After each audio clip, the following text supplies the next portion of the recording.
Nós terminamos a nossa série, que estávamos fazendo, uma super série, na verdade. Acho que foram, 8 ou 10 mensagens. Acho que foi a série... Não, eu fiz uma de Marcos, que foi bem grandona também. Mas foi uma das maiores séries que a gente fez. Nós encerramos no domingo passado. E hoje, ao invés de começarmos uma nova série, como nós estamos funcionando em caráter de assembleia, como eu já falei, eu gostaria de meditar um pouquinho com você a respeito da questão sobre ser igreja. Ser igreja. O que a sociedade pensa sobre a igreja hoje? Eu estive refletindo um pouco a respeito disso e cheguei a algumas conclusões. Uma delas é que a sociedade olha para a igreja e vê uma corporação da fé. Uma corporação da fé utilizada por homens para o enriquecimento próprio. Veja, lamentavelmente, as notícias dessa semana envolvendo líderes religiosos, pastores, com relação a desvio de dinheiro e etc. Uma outra visão que eu percebo dentro da nossa sociedade sobre a igreja hoje é de uma organização de utilidade pública que ajuda a manter o equilíbrio social. Então, para algumas pessoas, a igreja ela é importante porque ela é como uma ONG, ela tem o seu lugar para ajudar nas obras sociais, com as questões de drogas, etc. Ela vai para os morros, né? Ela está em ambientes assim, onde outras pessoas geralmente não estão, não gostam de estar. Então, tem um grupo da sociedade que olha a igreja com bons olhos, mas olham com bons olhos nessa perspectiva, por causa da contribuição social que ela tem para dar. Uma outra perspectiva, que, pensando essa semana sobre a igreja dentro da nossa sociedade eu cheguei, é que muitas pessoas olham para a igreja como uma promotora de eventos religiosos, que está ocupada em oferecer entretenimento espiritual, promessas de bem-estar emocional e avanço financeiro. Veja, eu estou falando da sociedade, quando eu falo da sociedade, isso inclui todo mundo, ok? Inclui os evangélicos e tudo mais, então são grupos distintos aí como olham para a igreja. E tem muitos que olham a igreja como um clube religioso, que se reúne, e os membros desse clube, na maioria das vezes, são críticos e moralistas que vivem numa postura de superioridade, acusando todos os outros que não concordam com eles. Então, essa semana mesmo eu vi uma pessoa colocando num comentário de uma organização missionária falando sobre na verdade, acho que era um post da 8ª Igreja Presbiteriana, falando de alguns países menos alcançados pelo Evangelho, com um público muito pequeno, e que como a gente precisava orar mais por esses países, uma pessoa entrou e falou assim: vocês são muito arrogantes, por que vocês acham que só a religião de vocês salva, tem que respeitar a religião dos outros, por que é que precisa levar e tá. Então, tem muitas pessoas que olham para a igreja, né, dentro dessa dimensão. Mas o que é pensado a respeito da igreja, a partir da nossa sociedade, não é o que de fato a igreja representa. Não é, pelo menos, o que representa a igreja de Jesus. Na perspectiva que as Escrituras nos mostram. Na perspectiva que as Escrituras nos mostram, a igreja, ela é apresentada para a gente como uma nova humanidade.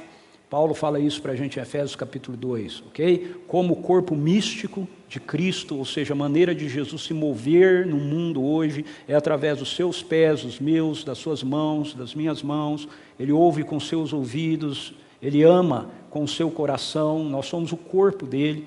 É o santuário onde o Deus vivo traz a sua presença para estar conosco. E é a família de Deus. Todas essas colocações que eu acabei de fazer aqui, você encontra no Novo Testamento, mas de forma muito especial na Epístola de Paulo aos Efésios. No capítulo 2, cada uma dessas coisas que eu falei de Efésios, aparece essa referência sendo feita pelo apóstolo Paulo a respeito da igreja. Sabe, é inevitável que nós lidemos com escândalos. Mas Jesus faz uma forte advertência sobre isso. Lá em Mateus, no capítulo 18, versículos 6 a 9, Olha só o que Jesus diz a respeito disso. E se alguém fizer tropeçar um desses pequeninos que creem em mim, seria melhor para esse que uma grande pedra de moinho fosse pendurada ao seu pescoço e fosse afogado na profundeza do mar. É Jesus que está falando, ok? Jesus cheio de amor, ok? Amarra uma pedra no seu pescoço, se você vai fazer um pequenino tropeçar e se afogue, né? Ele está dizendo. Ai do mundo por causa das pedras de tropeço, porque é inevitável que elas existam, mas ai de quem é responsável por elas. Se a tua mão ou o seu pé leva você a tropeçar, corte-o e jogue fora, pois é melhor você entrar na vida manco ou aleijado do que tendo as duas mãos ou os dois pés e ser lançado no fogo do inferno. E se um dos seus olhos leva você a tropeçar, arranque-o e jogue fora, pois é melhor você entrar na vida com um só dos seus olhos do que tendo os dois e ser lançado no fogo do inferno. Palavras dele, palavras de Jesus, palavras duras de Jesus, sendo dirigida a esses que ele diz que trazem o escândalo, se tornam pedras de tropeço. Verso 7, ai do mundo por causa das pedras de tropeço, porque é inevitável que elas existam. Mas veja, ele não justifica isso dizendo, mas Deus ele é soberano e ele quis que fosse assim. Não, ele diz, mas ai de quem é responsável por elas. Eu estou citando isso porque colocações ou situações como as que a gente tem visto nos últimos meses, que envolvem a igreja enquanto organização humana, muitas vezes pode ser tomada por nós, pelas pessoas, né, como algo trivial ou como algo que condene, né, e coloque toda a igreja dentro do mesmo cenário. Mas as Escrituras não mostram isso assim para a gente. Na verdade, Jesus ele tem uma visão, um olhar bem duro com relação a qualquer pessoa que está no ambiente da igreja e que gera tropeço, gera escândalo para a vida de outros. Não cabe a mim julgar, não cabe a você julgar, mas Jesus diz que haverão de ser julgados. Isso precisa trazer para nós muita reverência e muito temor. Uma das melhores coisas a se fazer quando nós nos perdemos é voltar ao ponto original, não é? Hoje a gente tem o Waze, né? Então o Waze fica ajudando a gente, mas tem a turma aqui, seja honesto, tem a turma aqui que dirige antes do Waze. Não esconde o jogo não. Quando eu dirigia antes do Waze e eu me perdia, o que eu fazia? Eu voltava no meu ponto de origem. Eu entrei no bairro lá, eu tinha que chegar num endereço tal. Eu me lembro de uma vez que eu fui para São Paulo, Suzy estava comigo, nós fomos num encontro onde a gente ia ouvir o pastor Max Lucado, pastor e escritor, né? Nós tínhamos recebido um convite da Editora Vida para ir lá ouvir o cara, e eu cheguei, entrei no bairro Santa Amaro e não tinha Waze, né? Seguindo, né? E não chegava. E aí a Suzy, a minha irmã também estava, a Patrícia estava junto também, elas não estavam, era só você? Ok, estava só a Suzy. Eu sei que a Suzy começou a falar, vamos embora, né? Começou a desistir. Eu falei, não, eu dei toda a volta, voltei de novo no ponto que eu estava, de origem, e refiz o caminho, e aí cheguei onde eu tinha que chegar. Então, quando a gente se perde, a melhor coisa que a gente tem que fazer é voltar para o ponto de origem. E eu quero dizer para vocês, meus irmãos, irmãs, amigos e amigas, que nós estamos vivendo um momento onde a igreja se perdeu, onde ela está perdida. Há muita confusão, há muita visão, há muito parecer, há muito achismo, vindo de todos os lados, incluindo de líderes religiosos.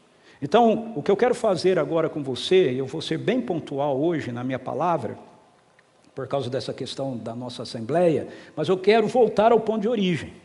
Qual é o ponto de origem que nós temos? É Atos, capítulo 2. Porque em Atos, capítulo 2, é onde a gente vê a igreja vindo a ser na dimensão do reino de Deus que foi programado dentro da história da salvação. Jesus, ele andou um tempo com os seus primeiros seguidores, aqueles discípulos expressavam uma realidade do povo de Deus, mas não expressava toda a realidade. Essa realidade, ela passa a ser expressa a partir de Atos 2, quando o Espírito Santo é derramado, e então o Evangelho, ele é aberto, de Israel, ou do povo judeu, para todas as nações da terra, como Jesus disse que deveria ocorrer. E quando nós lemos o livro de Atos, a gente vai ver a igreja na sua origem. Ela tem seus erros, ela tem suas falhas, mas ela mostra para a gente também como suas falhas, como seus erros são tratados, são corrigidos. Então o livro de Atos dos Apóstolos é a base, é o fundamento, é o ponto de origem para que a gente perceba e entenda a igreja. E o primeiro texto de Atos que nos fala a respeito da igreja é Atos capítulo 2, versículos 42 a 47. Muito conhecido, é o primeiro resumo que a gente tem da vida da igreja na nova aliança. Eu vou ler o texto com você, Atos capítulo 2, versos 42 a 47, diz assim: e perseveravam na doutrina dos apóstolos, e na comunhão, no partir do pão e nas orações. Em cada alma havia temor, e muitos prodígios e sinais eram feitos por meio dos apóstolos. Todos os que criam estavam juntos e tinham tudo em comum.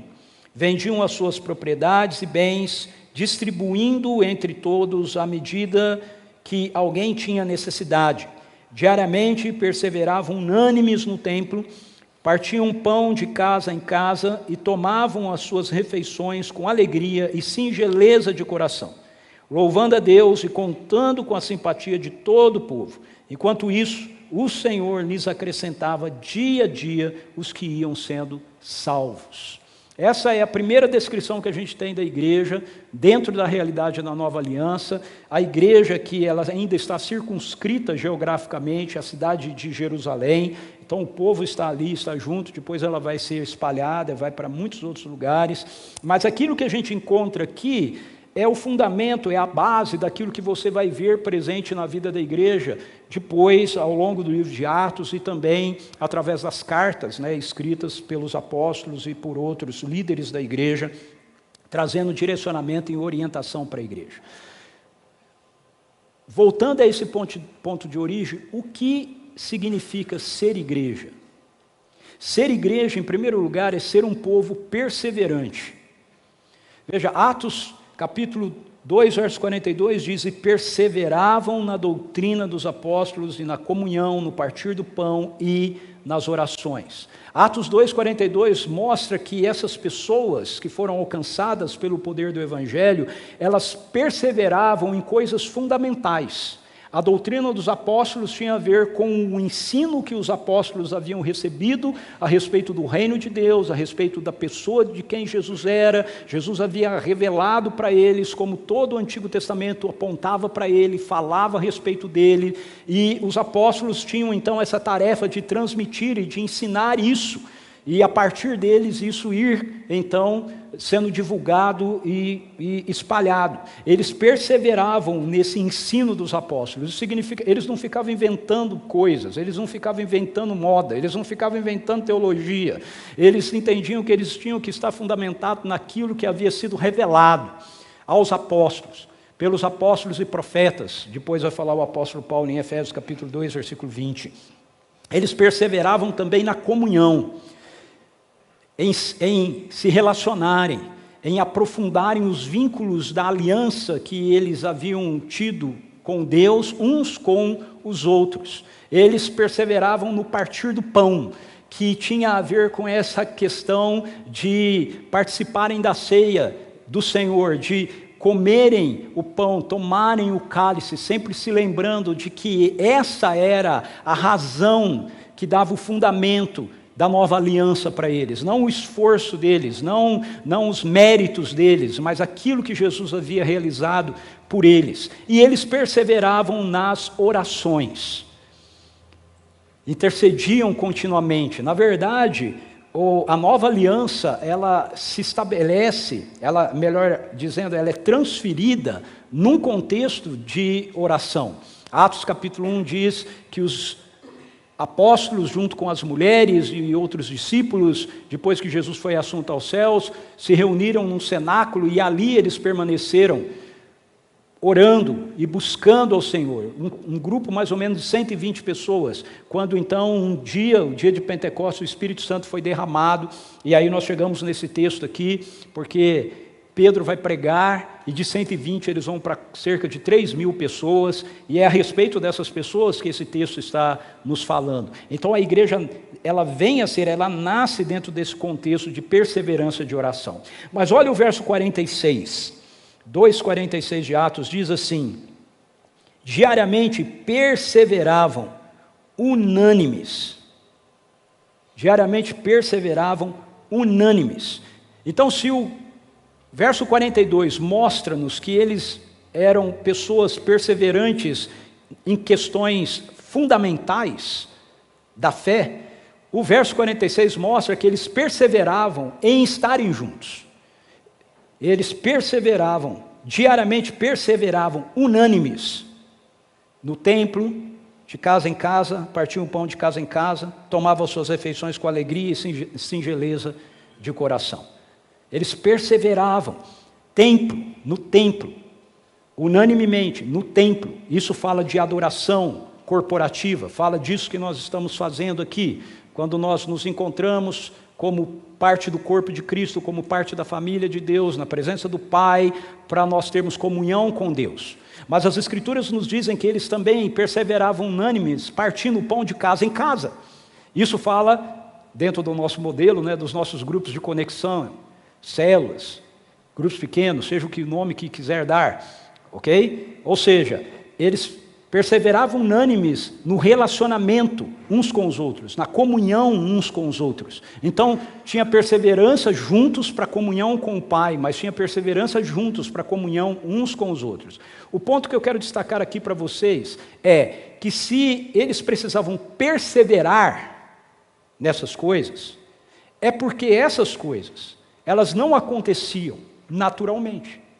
Elas não aconteciam automaticamente. Precisava de intencionalidade para elas acontecerem.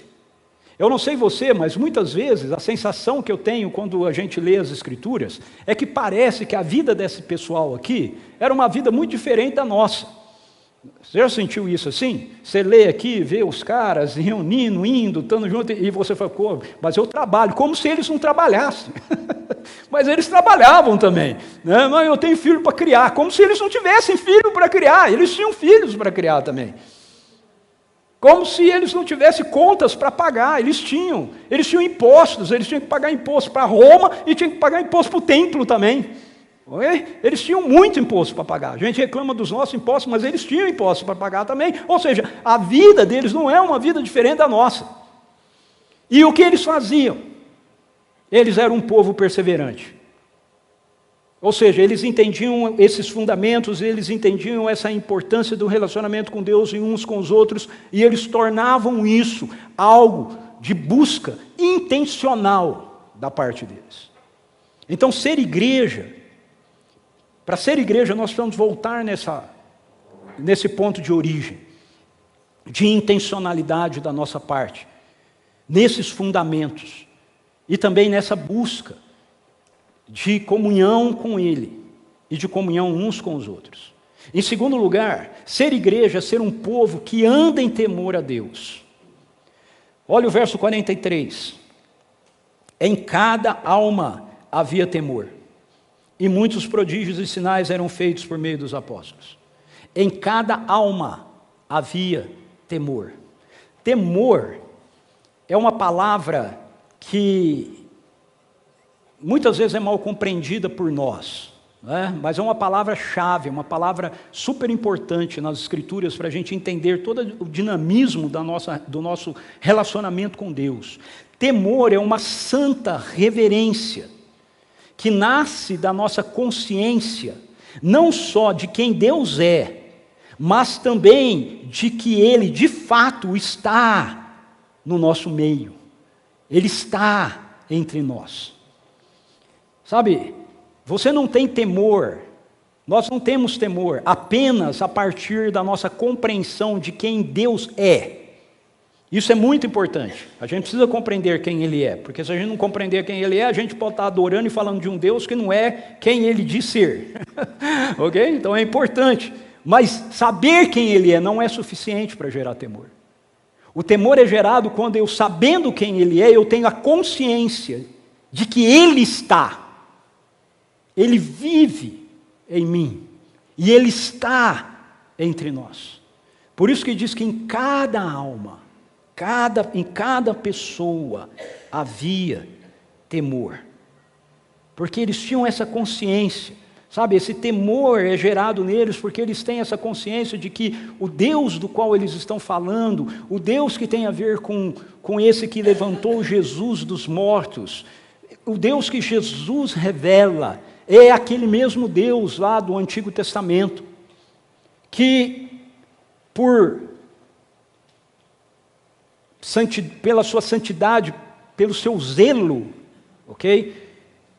Com quem Ele era, tem que criar toda uma estrutura para que as pessoas possam chegar na presença dEle, porque Ele quer estar entre elas, mas sem que a presença dEle fulmine essas pessoas. Então você tem lá o tabernáculo, você tem o sacrifício, você tem todo aquele negócio, porque Deus quer estar no meio do povo, mas Ele sabe que se Ele estiver no meio do povo, sem que o povo esteja com seus pecados redimidos, o que vai gerar é morte. Então Ele tem toda uma estrutura para impedir que isso aconteça, empurrando o juízo, empurrando o julgamento deles. Mas eles têm a consciência de que esse Deus está entre eles agora, porque aquilo que precisava ser feito para que Ele pudesse estar ali definitivamente havia sido feito. O sangue do Filho dele, o sangue puro do Filho dele, tinha sido vertido numa cruz, até a última gota. É interessante isso. Todas as vezes que as Escrituras falam para a gente, vou dar um spoiler aqui, é pregação da Páscoa, mas todas as vezes que as Escrituras falam para a gente a respeito do corpo humano, fala a respeito, faz essa referência, corpo e sangue, carne e sangue, certo? Jesus se fez carne e sangue. Mas quando Jesus ressuscita, e Ele aparece para eles, Ele diz assim: venha, toquem aqui, veja que eu sou carne e osso, não carne e sangue. Veja que eu sou carne e osso. Por quê? Porque cada gota do sangue humano, da primeira humanidade, que Jesus assumiu, foi vertido e derramado naquela cruz. Há um novo sangue nele, que não é o sangue que o corpo humano da gente carrega. Ele volta com carne e osso, mas ele volta com outro sangue. Porque o sangue dele, o sangue que ele carregava, toda a gota dele foi derramado e vertido para o perdão dos nossos pecados. Ele quebrou o vaso. Completamente. Completamente. Eles tinham consciência disso. Por isso a vida deles era tomada de temor. Eles haviam experimentado a presença do Espírito Santo naquele cenáculo sendo derramado sobre eles. O Espírito Santo é Deus como o Pai e o Filho, e agora Ele está ali com eles. E eles tinham consciência disso. E isso gerava neles, então, temor. Uma vida de temor é que libera a manifestação das realidades do céu na terra. Porque eles têm um coração tomado de temor, muitos sinais e prodígios são feitos por intermédio dos apóstolos. O que está acontecendo aqui? Os apóstolos estão vivendo e estão mostrando para eles aquilo que era o estilo de vida de Jesus, que havia sido transferido para eles e que eles iriam agora transferir para a igreja. E isso passa por essa perspectiva de você viver uma vida consciente de quem Ele é e de que Ele está entre nós. Sinais e prodígios seguem aqueles que temem.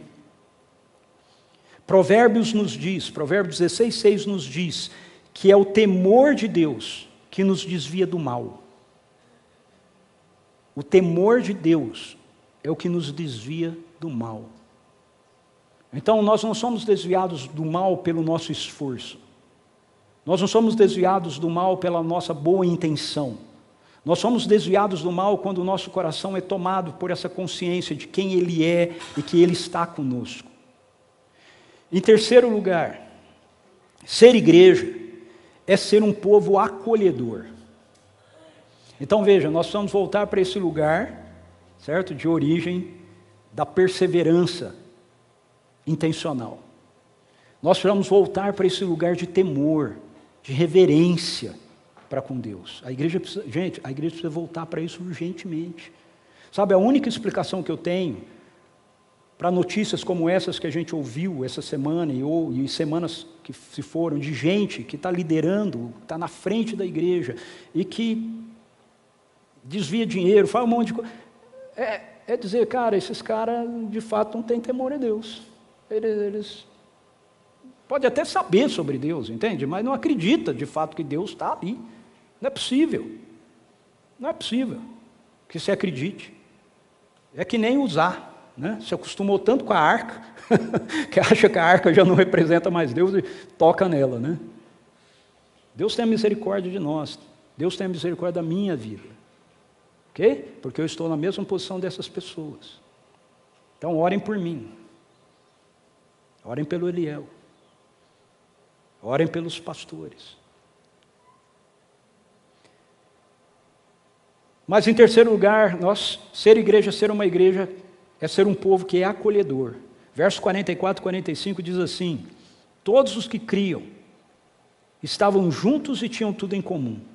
Vendiam as suas propriedades e bens, distribuindo entre todos à medida que alguém tinha necessidade. Todos os que criam estavam juntos. Tinham tudo em comum. Vendiam as suas propriedades e bens, distribuindo entre todos à medida que alguém tinha necessidade. Veja, eles não vendiam por vender, ok? Mas quando eles se deparavam com uma realidade de alguém que realmente tinha uma necessidade, eles entendiam que aquilo que eles tinham não deveria ser retido com eles, se podia ser usado para abençoar a vida de outras pessoas. Acolhimento é demarcado pelo desejo de estarmos em conexão uns com os outros.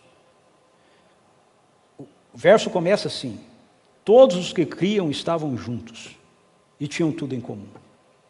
Acolhimento começa com um desejo que nós temos de estarmos em conexão uns com os outros. Você não tem uma vida de acolhimento se você se isola, se você está sozinho. O acolhimento ele acontece quando a gente diz, não, a gente está junto. A gente tem uma só mente, um só coração, a gente está junto nesse negócio aqui. Vamos ajudar, vamos socorrer. Mas acolhimento também se manifesta com a expressão de uma vida de generosidade que expressa a bondade do Pai. Uma atitude, uma postura de generosidade que expresse a bondade do Pai.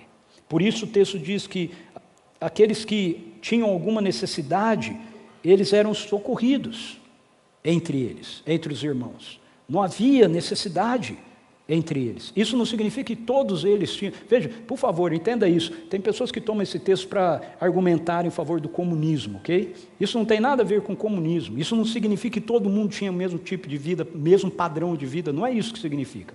Isso significa que as pessoas, em geral, que estavam ali, elas eram socorridas nas suas necessidades. Se alguém tinha mais, ela ia socorrer aquele que tinha menos.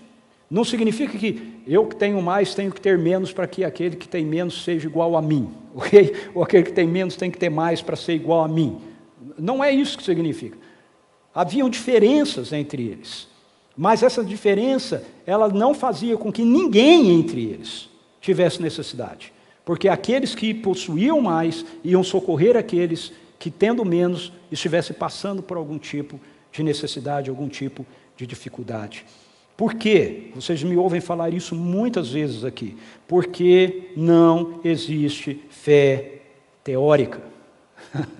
Ok? Não existe fé teórica. Fé é sempre prática. 1 João capítulo 3, versículo 16 diz assim: nisto conhecemos o amor, que Cristo deu a sua vida por nós, portanto também nós devemos dar a nossa vida pelos irmãos. Aí João, entendendo que não existe fé teórica, A gente tem que dar a vida pelos irmãos. Ele escreve o verso 17 dizendo: ora, se alguém possui recursos desse mundo e vê seu irmão passar necessidade, mas fecha o coração para essa pessoa, como pode permanecer nele o amor de Deus? Ou seja, se eu digo que eu amo, o meu amor é demonstrado. Ok? Se eu digo que eu amo, o meu amor é demonstrado. E o fundamento disso, o fundamento disso não é o nosso esforço ou não são os nossos méritos. O fundamento disso é nós entendermos o que Jesus fez por nós. Paulo, em 2 Coríntios, capítulo 8, versículo 9, quando ele está estimulando a igreja de Corinto a fazer isso, veja, ele aprendeu isso aqui com a igreja, olha como eles estão fundamentados, eles voltam, né, no ponto de início, ele está estimulando a igreja dos Coríntios a ofertarem para a igreja, os irmãos carentes da Judéia, a igreja da Judéia. Ele diz no versículo 9 do capítulo 8 de 2 Coríntios assim: pois vocês conhecem a graça do nosso Senhor Jesus Cristo, que sendo rico, se fez pobre por amor de vocês, para que por meio da pobreza dele, vocês se tornassem ricos. Ou seja, o argumento fundamental de Paulo é: a gente deve fazer isso, a gente deve socorrer uns aos outros, porque ele era rico. Ele é o dono de todo o universo, e ele abriu mão disso, e ele se fez pobre entre nós, por amor de nós, para que nós pudéssemos nos tornar ricos, para que nós pudéssemos nos tornar parte da herança do seu reino. Então é Ele que nos estimula a essa vida de acolhimento. Ele nos acolheu. Nós éramos pecadores, inimigos, e Ele nos acolheu, quando ainda éramos pecadores. Ele nos perdoou. Ele veio, não porque éramos bons, mas porque éramos maus. Eu não vim buscar os sãos, eu vim buscar os enfermos. Ele veio porque nós precisávamos dele. Ele é o ponto central do acolhimento na igreja. E precisamos voltar à compreensão de que ser igreja é ser um povo missional. Versículo 47, louvando a Deus e contando com a simpatia de todo o povo. Enquanto isso, o Senhor lhes acrescentava dia a dia os que iam sendo salvos. Presta atenção, louvando a Deus e contando com a simpatia de todo o povo. Hoje, nós precisamos voltar a isso. Por quê? Porque muitos cristãos hoje, muitas pessoas hoje estão sendo confundidas com a ideia de contar com a simpatia de todo o povo é contar com a aprovação de todo o povo. Muitas vezes a igreja tem buscado a aprovação do mundo, não a simpatia da sociedade, mas a aprovação do mundo. A vida da igreja em Atos não era uma vida escondida, não era uma vida dentro de 4 paredes, era uma vida na rua, era uma vida no mercado, era uma vida no trabalho, era uma vida na praça, era uma vida no ambiente público. A adoração da igreja, ela era pública. O povo sabia, o povo conhecia, sabia o que eles realizavam, sabia o que eles faziam, sabiam o Deus que eles estavam adorando. A vida vivida pelos cristãos, em Atos, trazia o sabor do céu. Vocês são o sal, Jesus diz, da terra. Se o sal perder o seu sabor, sabe, muitos intérpretes das Escrituras usam esse texto para falar sobre como o sal era usado para conservar e etc. E tudo isso é verdade e pode ser aplicado, mas a sensação que eu tenho é que Jesus não está falando disso, porque Jesus usa uma expressão muito clara. Ele fala, se o sal perder o seu sabor. Ou seja, ele está falando de sabor. Você já comeu uma comida sem sal? Comida de hospital, né? não tem sabor, não tem gosto. Agora você come uma comida bem temperada, depois você fala, comi demais. Porque você vai repetir sem precisar repetir, mas o sabor está tão bom que você quer comer de novo. Quando Jesus diz, vocês são o sal da terra, se o sal perder o sabor, o que ele está dizendo? Antes ele falou das bem-aventuranças, ele está falando, cara, você tem esse estilo de vida aqui, esse estilo de vida faz com que as pessoas olhem para você e ela queira isso. Eu falo, nossa, eu quero provar esse negócio também. Então não é uma vida escondida, não é uma vida de agente secreto, não é uma vida onde ninguém sabe que eu sou seguidor de Jesus. Não, as pessoas sabiam quem eles eram, sabiam o que eles faziam, e a vida deles trazia sabor, o casamento deles trazia sabor, o relacionamento que eles tinham trazia sabor, e eles queriam, sabe, eles são a luz do céu para onde eles estavam. O resultado disso é que as pessoas olhavam para a vida dos discípulos com simpatia, não com antipatia, mas com simpatia. Infelizmente, hoje em dia acontece ao contrário. Nós temos um monte de gente que olha para nós como cristãos com antipatia. Muitas vezes, quando eu vou compartilhar o evangelho com alguém, primeiro eu tenho que desfazer a visão que ele tem, porque ele conheceu um cristão, um discípulo, um crente chato para burro. Entendeu? E aí, quando ele fica sabendo que você é cristão, ele quer distância, porque já acha que você já vai ser daquela turma que vai julgar ele. Nossa vida precisa ser como a de Jesus. Jesus tinha um negócio, gente, que era maluco. Os pecadores gostavam de estar com ele. Sabe quem não gostava de estar com Jesus? Religioso. Religioso não gostava de estar com Jesus. Não é, e pecador não gostava de estar de Jesus porque Jesus pecava. É porque a vida de Jesus tinha um perfume que atraía-os. Sabe, ele tinha um olhar que atraía, ele tinha ouvidos que atraía, ele tinha um toque que atraía. Outro resultado é que, de uma vida assim, é que o Senhor então vai acrescentando as pessoas. Dia a dia o Senhor acrescentava à igreja os que iam sendo salvos. Como acontece isso? Aí você vai ter Atos 3 para frente mostrando para você como é que acontecia. Não acontecia do nada. Porque a gente lê esse texto, o Senhor vai acrescentando dia a dia. Os reformados, né, dos quais nossa igreja faz parte, os hipercalvinistas, não, eles eram eleitos, antes da sua, então eles estão sendo acrescentados. Eu não quero discutir a eleição aqui, mas o eleito para ser acrescentado tem que ouvir o evangelho, e ele tem que entregar a vida dele para Jesus, porque senão ele não vai ser acrescentado. A partir de Atos 3, o que acontece mostra para a gente como é que ele acrescenta dia a dia. Pedro e João estão indo para o templo, eles encontram um homem paralítico, não tenho nem ouro nem prata, aquilo que eu tenho te dou, em nome de Jesus Nazareno, levanta e anda. O homem é curado, ele levanta, ele anda, ele tem um problema físico dele resolvido, e aí ele entra no templo, porque eles estavam indo para o templo para orar, e o povo fica tudo, nossa, esse cara estava, e aí Pedro prega. E se você continuar lendo o texto, não vou ler, mas se você continuar lendo, você vai ver que 3.000 vai para 5.000. É assim que dia a dia vai sendo acrescentado. Dia a dia vai sendo acrescentado porque os discípulos, eles andavam e eles olhavam, eles viam as pessoas, eles viam suas necessidades, eles viam suas dores, eles respondiam a elas. Nós temos que fazer isso hoje. Ser igreja não é ser um empreendimento para nós. Ser igreja não é ser uma agência promotora de eventos. Olha, eventos que são bons, eles podem até nos estimular, mas eles não nos mantêm. Evento não nos mantém. Eventos não nos dão consistência. O que nos dá consistência é discipulado, é relacionamento, é vida na vida. Nada contra evento, nada contra congresso e tudo mais, mas sabe, virou... O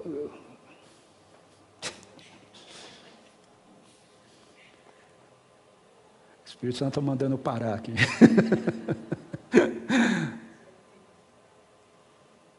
A verdade é que virou uma grande faixa do mercado isso.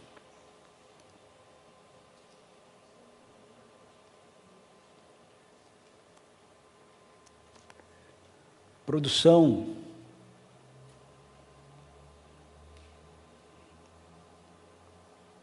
Nós precisamos voltar à essência. Ou, falando para nós aqui, a gente não pode sair dessa essência. Porque é isso que a gente tem tentado construir aqui. E a gente não pode sair dessa essência. Essa é a expressão de igreja que nos modela.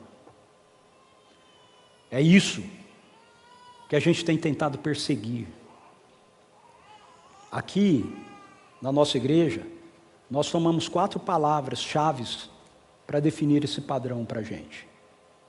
Nós somos uma igreja acolhedora, o que significa que nós queremos receber as pessoas, abraçá-las, acolhê-las, amá-las, servi-las, seja elas quem forem. Quem forem. Nós queremos derramar a nossa vida uns nos outros. O acolhimento não termina quando a pessoa chega e é bem recebida. O acolhimento, isso é o início do acolhimento. O acolhimento continua à medida que nós vamos derramando a nossa vida uns nos outros, amando uns aos outros, servindo uns aos outros, socorrendo uns aos outros. Somos uma igreja transformadora. Nós cremos no poder do Evangelho. Não precisamos de regras. Não precisamos estabelecer critérios, pode isso, não pode aquilo. Porque nós cremos que o Evangelho é poderoso para mudar o coração das pessoas. O que nós precisamos é proclamar o Evangelho, é corrigir as coisas a partir do Evangelho, não a partir dos nossos conceitos humanistas, mas a partir do Evangelho. Nós somos uma igreja contemporânea. Queremos ser simpáticos da maneira certa, ok? Nós não somos uma igreja do século XVI, embora nós herdemos uma fé do século XVI. Nós não somos uma igreja do século XVI, nós somos uma igreja do século XXI. Nós vivemos num cinturão urbano. Não adianta a gente querer modelos, ok? Que não correspondam com a nossa realidade. Nós queremos ser criativos, saber como a gente pode, da melhor maneira, servir as pessoas. E nós somos uma igreja missional, o que significa que nós esperamos que cada um de nós, que faz parte dessa comunidade local, ou você que tem caminhado com a família aqui, e ainda não decidiu ser família, mas caminha com a família, cada um de nós entenda que nós somos esse sabor do céu. Você é isso no seu condomínio, você é isso na escola dos seus filhos, você é isso onde você trabalha. Vocês são as mãos de Jesus ali, os pés dele, os olhos dele. Sabe, tem pessoas que só você vai alcançar, não eu, só você. Você precisa ser a Bíblia para essas pessoas. Sabe, aquilo que você lê aqui, e você acredita, porque você acredita que esse livro é a palavra de Deus, a pessoa que não nasceu de novo, ela não acredita ainda. Então ela tem que ler o que está aqui em você. Em você. Um princípio missional, que o Les Newben, que é tido como pai do movimento missional, aponta é que, no contexto do mundo de hoje, e o mundo de hoje dele já era do século XX, tá? É que, para que uma pessoa se renda efetivamente à fé, ela primeiro precisa se converter a você, para ela poder então se converter a Jesus. Sabe? Ela precisa se converter a você. Você precisa ganhar o direito de ser ouvido. Ela precisa ver a bondade de Deus através da sua vida. Ela precisa ver a sabedoria de Deus através da nossa vida. Ela precisa ver a compaixão de Deus através da nossa vida. Ela precisa ver o perdão de Deus através de nós. Porque não há fé teórica. Quando ela começa a enxergar isso, ela fala, olha, eu acho que esse Jesus ressuscitou de verdade. Vamos orar, feche seus olhos, curva a sua cabeça.